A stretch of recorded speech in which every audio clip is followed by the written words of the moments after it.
Welcome back to Hannity. My next guest tragically lost her son, 32-year-old Police Sergeant Brandon Mendoza, when an illegal immigrant killed him in a head-on collision on an Arizona highway this past May. Now, this heartbroken mother is making her voice heard in the hopes of preventing this from ever happening again. In a powerful letter to President Obama, she wrote about the man who killed her son. Quote, "This man happened to be an illegal immigrant, was in this country illegally, convicted of previous crimes, no social security number, no valid driver's license, but he had purchased a vehicle and registered it to drive in Maricopa County, Arizona. I had my son's life stolen from me by a man who didn't value his life, was 3-time the legal limit drunk, was high on meth, and also drove over 35 miles the wrong way on 4 different freeways and had no business being in this country."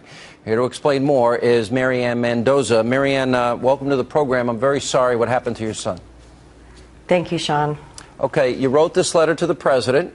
When did you write it, and have you gotten any response? Do you expect a response? I worked on it for the last 2 weeks, sent it last Wednesday. I have not heard a response, and quite frankly, I don't expect to.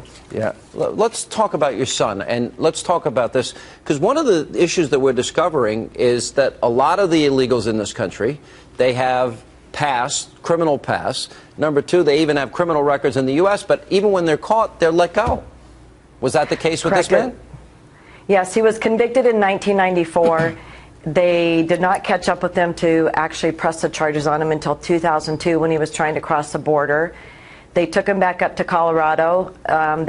They were lenient on him, dismissed assault, burglary, leaving the scene of an accident, left the conspiracy to commit fraud, but he never spent any jail time.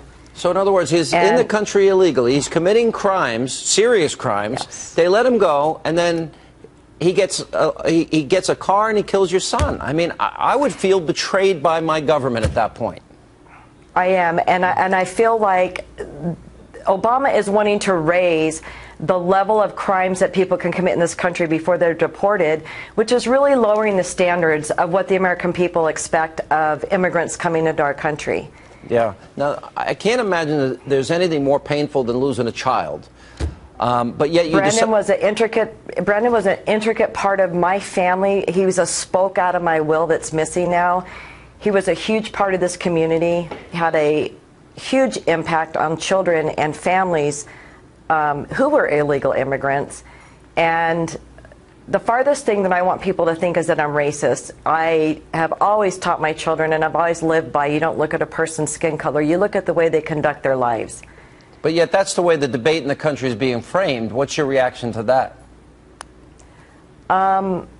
As far as my situation? Well, no, I mean, in other words, it seems that, and we'll get into this later in the show, and we'll talk about it more often in the days to come, but the Attorney General thinks criticism of the President and him is based on racism, but it seems that anybody that wants to enforce the law of the land and send people back that don't respect our laws and sovereignty, somehow that's race-related. How do you react to that charge?